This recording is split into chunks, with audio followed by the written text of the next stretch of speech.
Good morning to all. Today we are going to discuss progress report. Yesterday we discussed reports, what is a report, how to write a report, and what are the types of reports.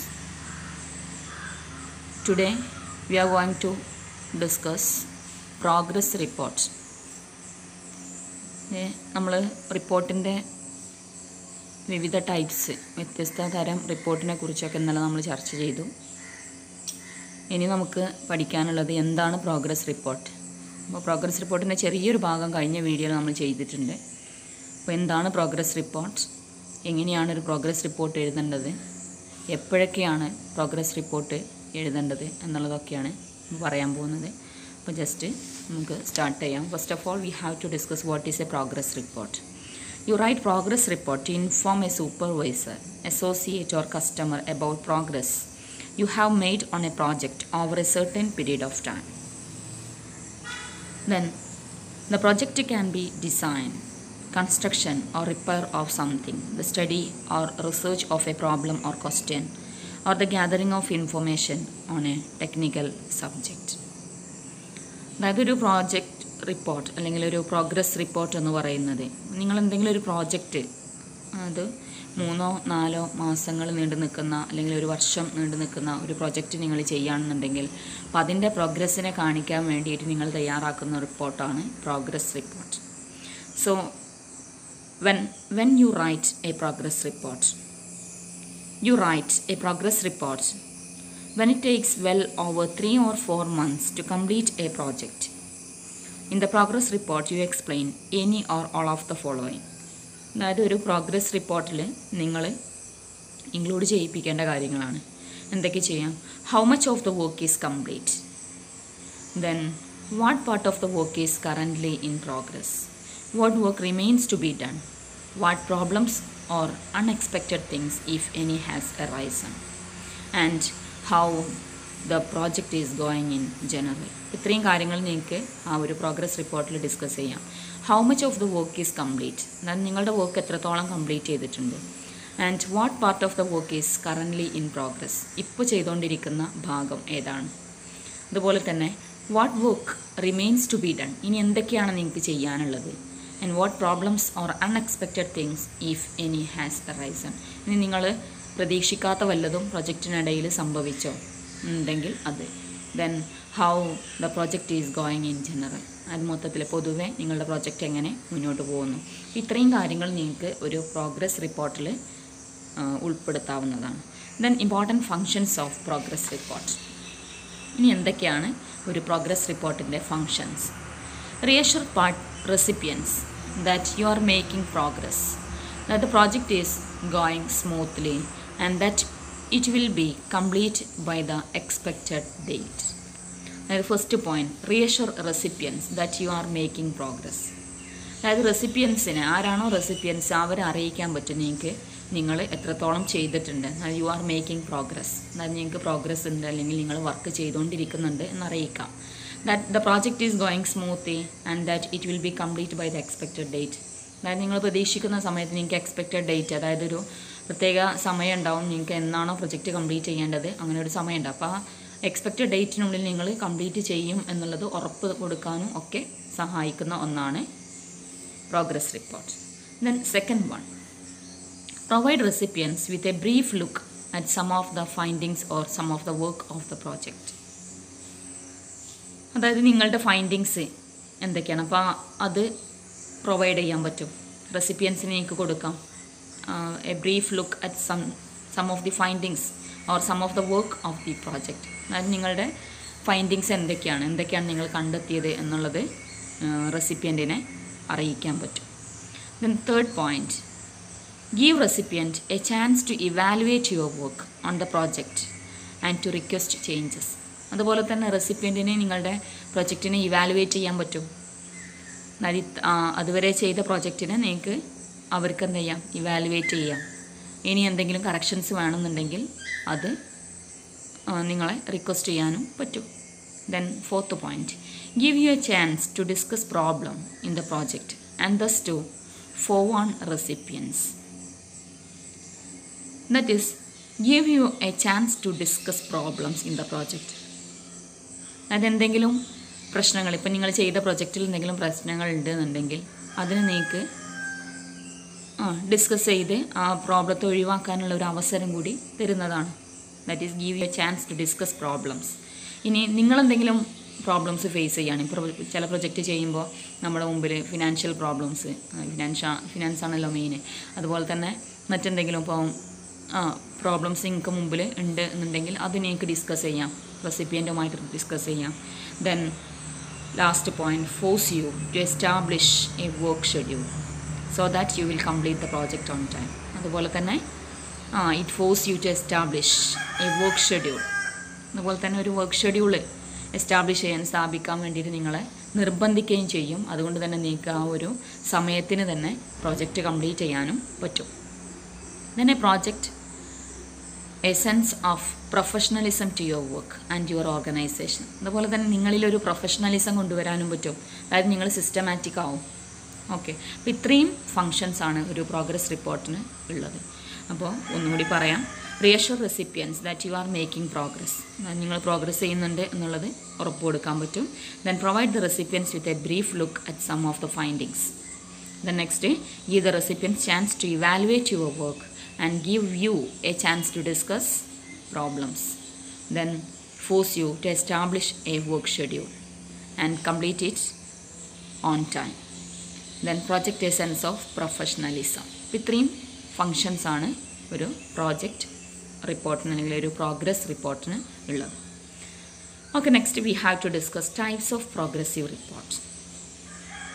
Okay, in a year long project there are customarily 3 progress reports, one after 3, 6 and 9 months.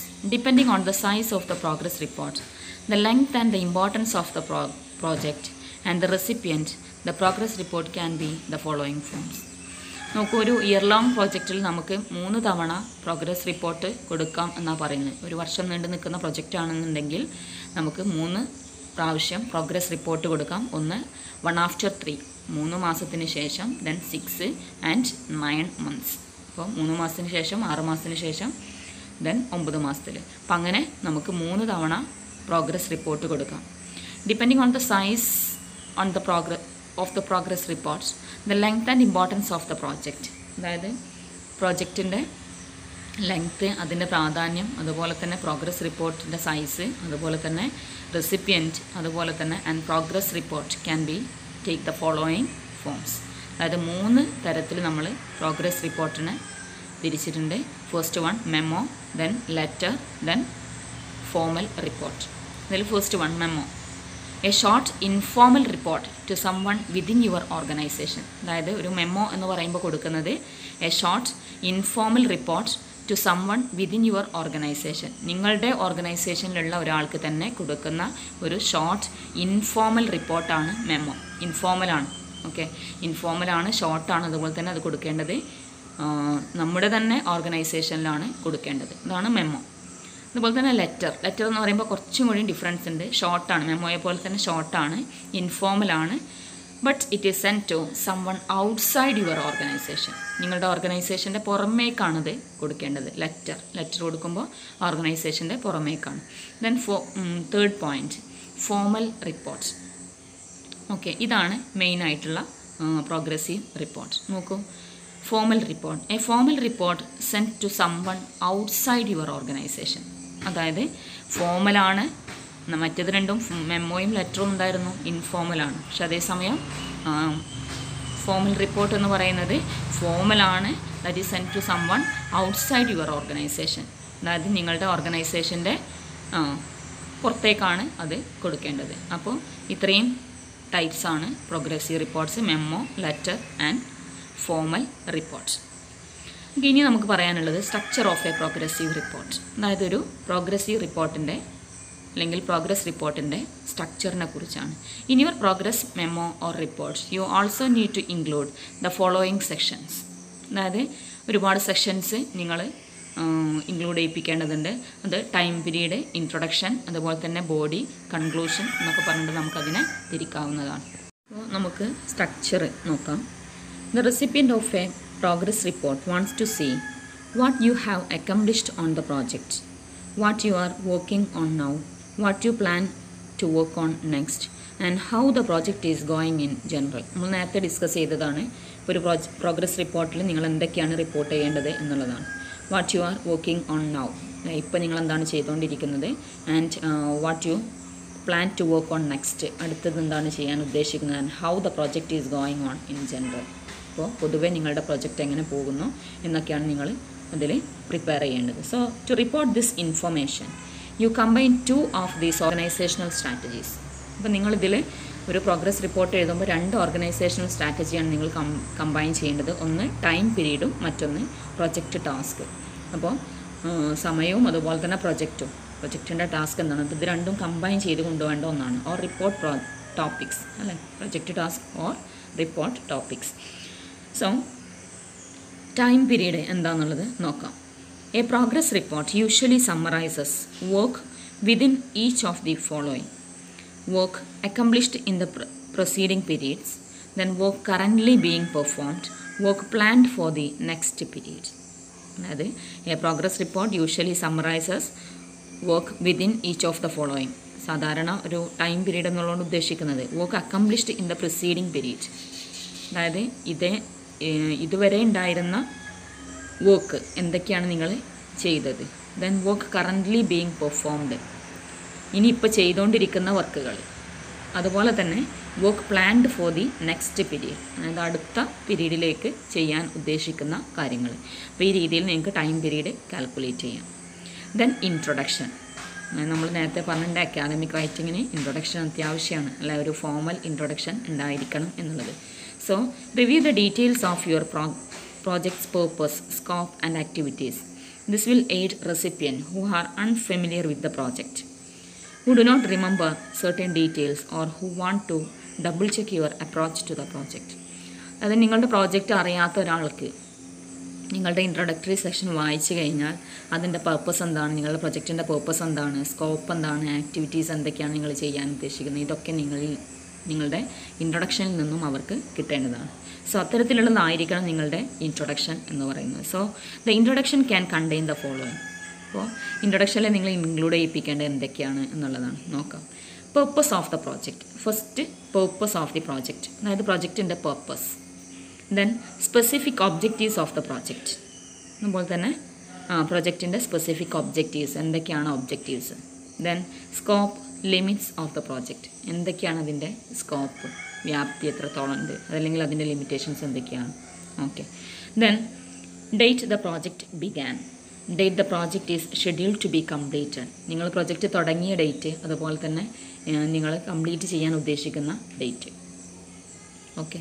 Then people or organisation working on the project, അതായത് നിങ്ങളുടെ പ്രൊജക്റ്റിൽ include ചെയ്തിട്ടുള്ള people അതല്ലെങ്കിൽ organisation. Then people or organisation for whom the project is being done. അപ്പോൾ ഏത് ഓർഗനൈസേഷനാണ് അല്ലെങ്കിൽ ആർക്കാണ് നിങ്ങൾ പ്രൊജക്റ്റ് കൊടുക്കുന്നത്, that is the recipient of your project. Then overview of the content of the progress report, അതുപോലെ തന്നെ നിങ്ങളുടെ പ്രോഗ്രസ് റിപ്പോർട്ടിൻ്റെ കണ്ടൻറ്റുമായി ബന്ധപ്പെട്ട് ഒരു ചെറിയൊരു overview, that is summary. Okay, that's all. ഇത്രയാണ് നിങ്ങളുടെ ഒരു പ്രോഗ്രസ് റിപ്പോർട്ടിലെ ഇൻട്രൊഡക്ഷനിൽ നിങ്ങൾ ഇൻക്ലൂഡ് ചെയ്യിപ്പിക്കേണ്ടത്. Then the body of the progress report. ഇനി ഇൻട്രൊഡക്ഷൻ കഴിഞ്ഞ് കഴിഞ്ഞാൽ നിങ്ങൾ ബോഡി പാരഗ്രാഫ് അല്ലേ. So body paragraph of the progress report. It includes a summary of the work completed, അതായത് നിങ്ങൾ അതുവരെ പ്രോഗ്രസ് റിപ്പോർട്ട് എഴുതുന്നത് വരെ ഉള്ള അതല്ലെങ്കിൽ അതുവരെ നിങ്ങൾ ചെയ്ത കാര്യങ്ങൾ, ഇപ്പോൾ കംപ്ലീറ്റ് ചെയ്ത വർക്ക്, അതിൻ്റെ summary. Then the work in progress, ഇനി എന്തൊക്കെ അല്ലെങ്കിൽ നിങ്ങളിപ്പോൾ ചെയ്തുകൊണ്ടിരിക്കുന്നത് work in progress. Progress means continuation, അപ്പോൾ നിങ്ങൾ കണ്ടിന്യൂ ചെയ്തുകൊണ്ടിരിക്കുന്ന work. And the work coming up, ഇനി വരാനിരിക്കുന്ന work. And an overall assessment of the status of the project, പിന്നെ നിങ്ങളുടെ പ്രോജക്റ്റുമായി ബന്ധപ്പെട്ടൊരു overall assessment. It also contains information such as schedules, outlines, drawings, expense reports and early data and conclusion. അതുപോലെ തന്നെ പിന്നെ നിങ്ങൾക്ക് പ്രോഗ്രസ് റിപ്പോർട്ടിൽ ഇൻക്ലൂഡ് ചെയ്യിപ്പിക്കാവുന്നത് ഇൻഫർമേഷൻ സച്ച് ആസ് ഷെഡ്യൂളുകൾ, അതുപോലെ തന്നെ ഔട്ട്ലൈൻ, ഡ്രോയിങ്സ്, എക്സ്പെൻസ് റിപ്പോർട്ട്. നിങ്ങളുടെ എക്സ്പെൻസ്, ഇപ്പോൾ ചില എന്താ ഓർഗനൈസേഷൻസ് ഗ്രാൻറ്റ് തന്നിട്ട് ചെയ്യുന്ന പ്രൊജക്റ്റുകളുണ്ട്. അപ്പോൾ അവർക്ക് അറിയേണ്ടി വരും എത്രത്തോളം ഇതിന് എക്സ്പെൻസ് വരുന്നുണ്ട്, നിങ്ങളുടെ പ്രൊജക്റ്റ് ചെയ്യാൻ എത്രത്തോളം എക്സ്പെൻസ് വരുന്നുണ്ട്. അപ്പോൾ അതൊക്കെ അറിയണമെന്നുണ്ടെങ്കിൽ ഈ പ്രോഗ്രസ് റിപ്പോർട്ട് ആവശ്യമാണ്. So expense report and early data and conclusion. Okay, ഇത്രയും കാര്യങ്ങൾ ആയിക്കഴിഞ്ഞാൽ ഒരു പ്രോഗ്രസ് റിപ്പോർട്ട് ആയിപ്പോൾ. These are the structure of a progress report. Okay, അപ്പോൾ പ്രോഗ്രസ് റിപ്പോർട്ടിൽ നമ്മൾ ടൈപ്സ് പഠിച്ചു, 3 തരം പ്രോഗ്രസ് റിപ്പോർട്ട് പഠിച്ചു.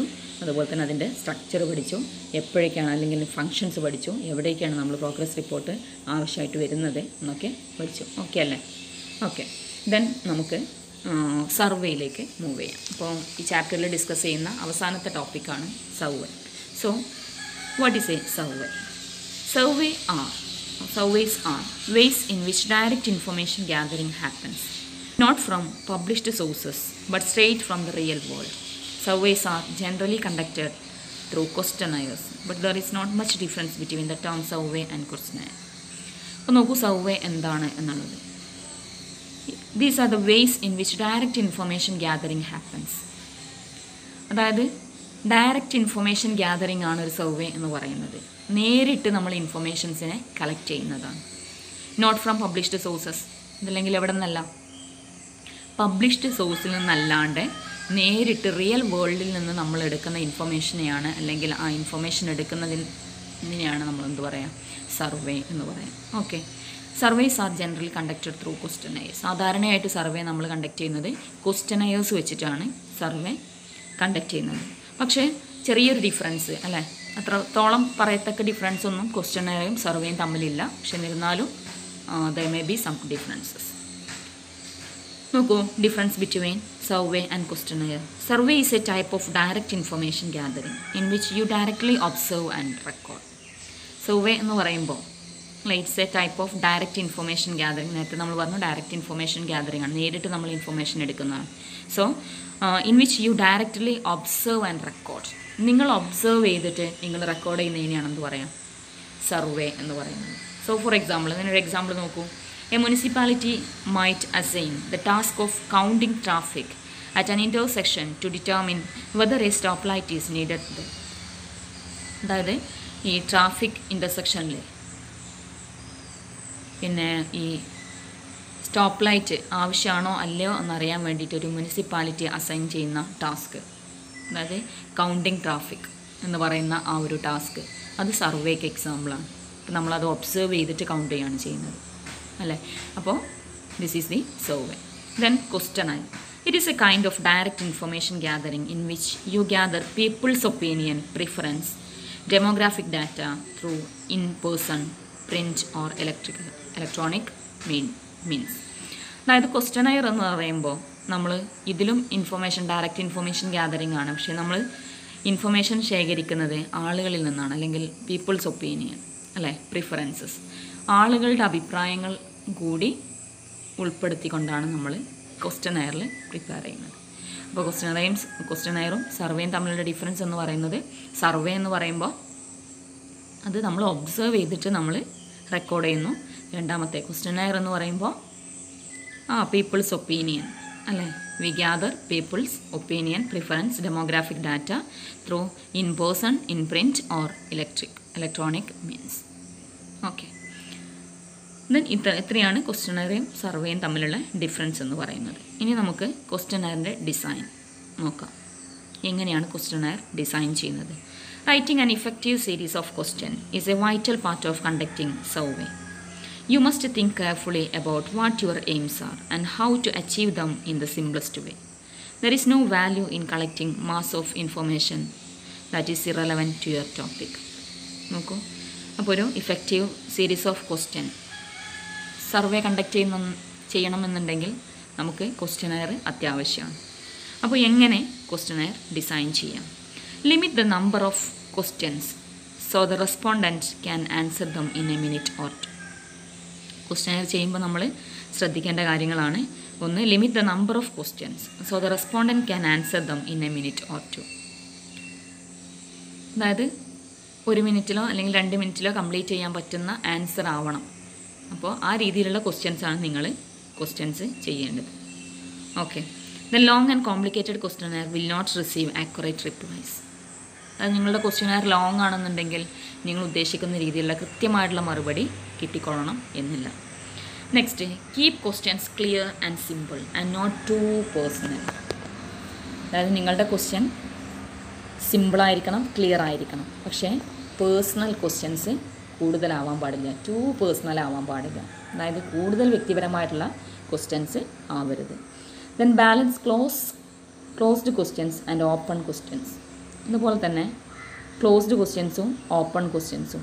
ഇപ്പോൾ ക്ലോസ്ഡ് ക്വസ്റ്റ്യൻസ് എന്ന് പറയുമ്പോൾ multiple choice questions comes under this category, closed questions. Then the user is restricted to answer their opinions through the opinions that is set by the surveyor. Okay, അപ്പോൾ closed end questions എന്ന് പറയുമ്പോൾ multiple choice questions ആണ്. അതായത് യൂസർക്ക് അദ്ദേഹത്തിൻ്റേതായിട്ടുള്ള അഭിപ്രായങ്ങൾ പറയാനുള്ള സാധ്യത അവിടെ കുറവാണ്. ഓക്കെ, അപ്പോൾ അതാണ് ക്ലോസ് എൻഡ് ക്വസ്റ്റ്യൻ. അപ്പോൾ ഓപ്പൺ എൻഡ് ക്വസ്റ്റ്യൻസ് എന്ന് പറയുമ്പോൾ എന്തായിരിക്കും?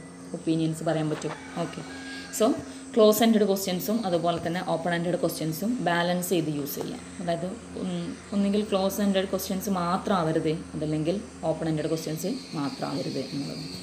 So then try putting the questions to a classmate before beginning the full survey and be ready to modify any that were not clear. ഇത് നിങ്ങൾ prepare ചെയ്തതിന് ശേഷം ചെയ്യാനുള്ളതാണ്. നിങ്ങളുടെ questionnaire prepare ചെയ്ത് കഴിഞ്ഞാൽ നിങ്ങളുടെ ക്ലാസ്മേറ്റിനെ കൊണ്ട് എന്ത് ചെയ്യാം? ആ ക്വസ്റ്റ്യനെയറിനൊന്ന് ആൻസർ ചെയ്യിപ്പിക്കാം. അപ്പം അങ്ങനെയാണെന്നുണ്ടെങ്കിൽ നിങ്ങൾക്കറിയാം ഇത് പിന്നെ ശരിയായിട്ടുണ്ടോ അല്ലെങ്കിൽ സർവേ നടത്താൻ റെഡി ആയിട്ടുണ്ടോ എന്നുള്ളത് അറിയാൻ പറ്റും. ഓക്കെ, പിന്നെ നിങ്ങൾ പ്രത്യേകം ശ്രദ്ധിക്കേണ്ട കാര്യം, do not collect unnecessary information. ആവശ്യമില്ലാത്ത ഇൻഫർമേഷൻസ് നിങ്ങൾ കളക്ട് ചെയ്യാൻ പോകരുത്. ഇതിനൊരു എക്സാമ്പിൾ കൊടുത്തിട്ടുണ്ട്. Do you need to know if the respondent is undergraduate or postgraduate? If not, do not ask. അപ്പോൾ നിങ്ങൾക്ക് ആവശ്യമാണ് എന്ത്? നിങ്ങളുടെ റെസിപ്പിയൻ്റ് അല്ലെങ്കിൽ റെസ്പോണ്ടൻ്റ് എന്ന് പറയും, ക്വസ്റ്റ്യനെയറിൻ്റെ റെസ്പോണ്ടൻ്റ് ഗ്രാജുവേറ്റ് ആണോ അതോ അണ്ടർ ഗ്രാജുവേറ്റ് ആണോ അല്ലെങ്കിൽ പോസ്റ്റ് ഗ്രാജുവേറ്റ് ആണോ എന്ന് അറിയണമെന്നുണ്ടെങ്കിൽ യു ക്യാൻ ആസ്ക്. ഇനി അതിൻ്റെ ആവശ്യം നിങ്ങളുടെ സർവേയിൽ വരുന്നില്ല എന്നുണ്ടെങ്കിൽ പിന്നെ അത് നിങ്ങൾ ചോദിക്കരുത്. ഓക്കെ, ഇത്രയാണ് നിങ്ങൾ ക്വസ്റ്റ്യനെയർ പ്രിപ്പയർ ചെയ്യുമ്പോൾ നിങ്ങൾ ശ്രദ്ധിക്കേണ്ട കാര്യങ്ങൾ. ഓക്കെ, ഇനി നമുക്ക് ക്വസ്റ്റ്യനെയറിൻ്റെ അഡ്വാൻറ്റേജസ് ഒന്ന് നോക്കാം. എന്തൊക്കെ അഡ്വാൻറ്റേജസ് ആണ് ക്വസ്റ്റ്യനെയറിന് ഇൻ്റർവ്യൂവിനേക്കാൾ കൂടുതലായിട്ട് ഉള്ളത് എന്നുള്ളത് ജസ്റ്റ് ഒന്ന് നോക്കാം. A questionnaire allows you to gather information from more people more quickly than you could by conducting personal interviews. നോക്കൂ, ക്വസ്റ്റ്യനെയർ എന്ന് പറയുമ്പോൾ എന്താണ്? It is gather information from more people more quickly than you could by conducting personal interview. ഇപ്പോൾ personal interview നടത്തുമ്പോൾ നമുക്ക് ഒരാളിൽ നിന്ന് മാത്രമേ ഇൻഫർമേഷൻസ് ഒരേ സമയം കിട്ടുള്ളൂ. പക്ഷേ അതേസമയം ക്വസ്റ്റ്യനെയർ ആണ് എന്നുണ്ടെങ്കിൽ ഒരേ സമയം ഒരുപാട് ആളുകളിൽ നിന്ന് ഇൻഫർമേഷൻസ് നമുക്ക് കളക്ട് ചെയ്യാൻ പറ്റും. അതാണ് അതിൻ്റെ ഒരു അഡ്വാൻറ്റേജ് എന്ന് പറയുന്നത്. Then second one, it enables you to obtain responses from people who are difficult to reach or who are in various geographic locations. അതുപോലെ തന്നെ ക്വസ്റ്റ്യനെയറിൻ്റെ റെസ്പോൺസ് എന്ന് പറയുന്നത് നമുക്ക് from people who are difficult to reach, നമുക്ക് എത്തിപ്പെടാൻ കഴിയാത്ത ആളുകളിൽ നിന്ന് വരെ ഒരു പക്ഷേ നമുക്ക് ക്വസ്റ്റ്യനെയർ വെച്ചിട്ട് ഇൻഫർമേഷൻസ് കളക്ട് ചെയ്യാം. അതല്ലെങ്കിൽ who are in various Geographic location, അതായത് വ്യത്യസ്ത ഭാഗങ്ങളിൽ താമസിക്കുന്ന ആളുകളിൽ നിന്ന് വേണമെങ്കിൽ നമുക്ക് എന്ത് ചെയ്യാം? ഇൻഫർമേഷൻസ് കളക്ട് ചെയ്യാം യൂസിങ് ക്വസ്റ്റ്യനെയർ. പക്ഷേ അതേസമയം പേഴ്സണൽ ഇൻ്റർവ്യൂവിൽ അത് കഴിയില്ല. പേഴ്സണൽ ഇൻ്റർവ്യൂ നടത്തണമെന്നുണ്ടെങ്കിൽ നമ്മൾ ഇൻ്റർവ്യൂ ചെയ്യുന്ന ആൾ നമ്മുടെ മുമ്പിലുണ്ടായിരിക്കണം. ഓക്കെ, അപ്പോൾ second point. Then third point, those responding to a questionnaire have more time to think through their answers than when faced with the pressure of composing thoughtful and complete answers to an interviewer. അതുപോലെ തന്നെ interview ചെയ്യുന്ന സമയത്ത് ഒരു പക്ഷേ ഇൻ്റർവ്യൂവർക്ക് ഇൻ്റർവ്യൂവറെ മുമ്പിൽ ഇരിക്കുമ്പോൾ അദ്ദേഹത്തിന് ഒരു പക്ഷേ പ്രഷർ ഓഫ് കമ്പോസിങ് തോട്ട്സ് അല്ലേ, അതായത് ഒരു പക്ഷേ അവരുടെ മുന്നിൽ നിൽക്കുന്ന സമയത്ത് അവരെ ഫേസ് ചെയ്യാനുള്ളൊരു പ്രോബ്ലം. അപ്പോൾ അതുകൊണ്ടൊരു പക്ഷേ ആൻസേഴ്സൊന്നും കൃത്യമായ ആൻസേഴ്സ് കിട്ടാത്തൊരവസ്ഥ ഒരു പക്ഷേ ഇൻ്റർവ്യൂവിൽ ഉണ്ടാവാം. അപ്പോൾ അതൊന്നും എവിടെ വരുന്നില്ല? ക്വസ്റ്റ്യനെയറിൽ വരുന്നില്ല. Then the questionnaire may yield more objective data because it reduces the possibility that the interviewer's tone of voice or facial expressions might influence an answer. നേരത്തെ പറഞ്ഞ സെയിം പോയിൻറ്റിൻ്റെ മറ്റൊരു തലം അല്ലേ, അതായത് ഇൻ്റർവ്യൂവേഴ്സിൻ്റെ ടോൺ ഓഫ് വോയിസ് അതല്ലെങ്കിൽ ഫേഷ്യൽ എക്സ്പ്രഷൻ ഇതൊന്നും ആരെ ബാധിക്കുന്നില്ല? അതായത് ആൻസർ ചെയ്യുന്ന ആളെ. അതായത് ഒരു പക്ഷേ ഇൻ്റർവ്യൂവിൽ അത് സംഭവിക്കും, പക്ഷേ ക്വസ്റ്റനെയറിൽ ഇത്തരത്തിലുള്ള പ്രശ്നങ്ങളോ പ്രയാസങ്ങളോ ഒന്നുമില്ല. അതായത് ആരാണോ ക്വസ്റ്റ്യൻ ചെയ്യുന്നത് അവരുടെ ഫേഷ്യൽ എക്സ്പ്രഷൻസോ അതല്ലെങ്കിൽ അവരുടെ ടോൺ ഓഫ് വോയിസോ ഒന്നും ആൻസറിനെ ബാധിക്കുന്നില്ല എന്നുള്ളതാണ്. അതുപോലെ തന്നെ the cost of distributing and tabulating a questionnaire is lower than the cost of conducting numerous personal interview. അതിപ്പോൾ ഒരു പക്ഷേ നമുക്ക് ഒരുപാട് ആളുകളിൽ നിന്ന് ആൻസേഴ്സ് കിട്ടണമെന്നുണ്ടെങ്കിൽ ഇൻ്റർവ്യൂ നടത്തി കഴിഞ്ഞാൽ ഒരു പക്ഷേ ഒരുപാട് കോസ്റ്റ്ലിയാണ്. ഒരുപാട് ആളെ ഇൻ്റർവ്യൂ ചെയ്യണമെന്നുണ്ടെങ്കിൽ കോസ്റ്റ്ലിയാണ്. അതേസമയം ക്വസ്റ്റനെയർ ആണെന്നുണ്ടെങ്കിൽ നമുക്ക് വളരെ പെട്ടെന്ന് അല്ലേ, അതായത് ലോവർ കോസ്റ്റ് നമുക്ക് ചെയ്തെടുക്കാൻ പറ്റും എന്നുള്ളതാണ്. അപ്പോൾ ഇത്രയും അഡ്വാൻറ്റേജസ് ആണ് ഒരു ക്വസ്റ്റനെയറിന് ഉള്ളത്. ഓക്കെ, അപ്പോൾ അത് ജസ്റ്റ് ഒന്നും കൂടി പറയാം. ക്വസ്റ്റനെയർ ഇൻഫർമേഷൻസ് ഗ്യാദർ ചെയ്യാൻ പറ്റും, പെട്ടെന്ന് ചെയ്യാൻ പറ്റും എന്നുള്ളതാണ്. ക്വസ്റ്റനെയറിലൂടെ പേഴ്സണൽ ഇൻ്റർവ്യൂവിനേക്കാളും കൂടുതൽ സ്പീഡിൽ ചെയ്യാൻ പറ്റും, കൂടുതൽ ആളുകളിൽ നിന്നും ഒരേ സമയത്ത് ചെയ്യാം. രണ്ടാമത്തേത് വ്യത്യസ്ത ജിയോഗ്രഫിക് ഏരിയയിൽ നിന്നുള്ള ആളുകളിൽ നിന്ന് ഇൻഫർമേഷൻസ് കളക്ട് ചെയ്യാം. പിന്നെ ഇൻ്റർവ്യൂവറുടെ tone of voice, facial expressions ഇതൊന്നും ക്വസ്റ്റനെയറിൽ വരുന്നില്ല. നെക്സ്റ്റ് ടാബുലേറ്റിംഗ് കോസ്റ്റ് എന്ന് പറയുന്നത് അല്ലേ, distributing and tabulating a questionnaire is lower than the cost of conducting numerous personal interviews. Okay, ഇത്രയും അഡ്വാൻറ്റേജസ് ആണ്. ഇനി നമുക്ക് ഡിസഡ്വാൻറ്റേജസ് എന്തൊക്കെയാണെന്നുള്ളത് നോക്കാം. അത് ക്വസ്റ്റനെയറിൻ്റെ ഡിസഡ്വാൻറ്റേജസ് എന്തൊക്കെയാണ്? First one, the results for questionnaire are based only on the type of questions being asked. If the questions are poorly worded or it is biased in nature, then the result analyzed will also be of the same nature. അതായത് നിങ്ങളുടെ question apt ആയിരിക്കണം, clear ആയിരിക്കണം എന്നുള്ളതാണ്. So if the questions are poorly worded or is biased in nature, then the result analyzed will also be of the same nature. അതായത് നിങ്ങളുടെ question മോശമാണെന്നുണ്ടെങ്കിൽ ആൻസറും മോശമായിരിക്കും. Questions നല്ലതാണെന്നുണ്ടെങ്കിൽ നിങ്ങൾക്ക് കിട്ടുന്ന ആൻസറും നല്ലതായിരിക്കും. And the questionnaire does not allow specific follow-up questions to answers. At a best, a questionnaire can be designed to let one question lead logically to another. മറ്റൊരു disadvantage ആണ് questionnaire does not allow specific follow-up questions to answers. ക്വസ്റ്റനെയറിൽ follow up questions പ്രത്യേകിച്ചും answer ചെയ്യാൻ ഇല്ല. അതായത് ഇപ്പോൾ ഒരു interview നമ്മൾ നടത്തുകയാണെന്നുണ്ടെങ്കിൽ നമ്മളിപ്പോൾ ഒരു ക്വസ്റ്റ്യൻ ചോദിച്ചു, അപ്പോൾ അവരുടെ മറുപടി കിട്ടുന്നു, ആൻസർ കിട്ടുന്നു. അപ്പോൾ അതുമായി റിലേറ്റ് ചെയ്ത് പിന്നെ നമുക്ക് മറ്റൊരു ക്വസ്റ്റ്യൻ ചോദിക്കാം. പക്ഷെ അത് ക്വസ്റ്റനെയറിൽ പോസിബിൾ അല്ല എന്നുള്ളതാണ്. പക്ഷെ അതിനൊരു ചെറിയൊരു ഓപ്ഷൻ ഉണ്ട്, പറയുന്നത് a questionnaire can be designed to let one question lead logically to another.